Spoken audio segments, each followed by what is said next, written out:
Programang ito ay rated SPG. Striktong patnubay at gabay ng magulang ang kailangan. Maaaring may masiselang tema, lengguwahe, karahasan, sexual, horror o droga na hindi angkop sa mga bata.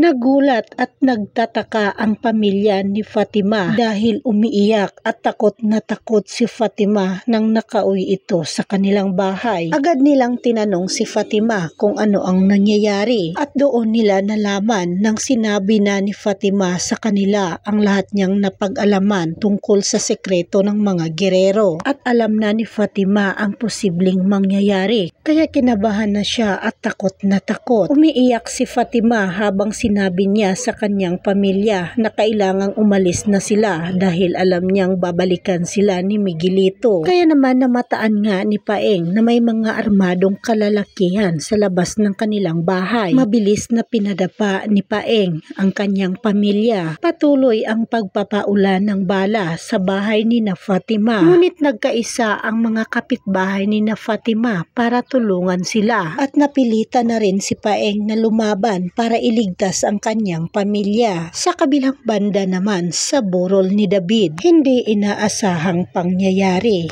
Dahil sa pagtangkang pagbaril ni Santino kay Tanggol, sinalo ni Marites ang bala na para sana kay Tanggol. Gulat na gulat at labis na pinagsisihan ni Santino ang kanyang ginawa. Dahil sa halip na si Tanggol ang kanyang babarilin, ang nanay Marites niya ang kanyang natatamaan. Habang hawak ni Tanggol ang kanyang ina na si Marites, hindi makapaniwala si Marites na magawa ito ni Santino. Agad namang inagaw ni Mando ang baril na hawak ni Santino at dito humingi ng tawad si Santino sa kanyang nagawa. At ayon sa kanya, si Tanggol talaga ang kanyang babarilin at hindi ang kanyang nanay Marites.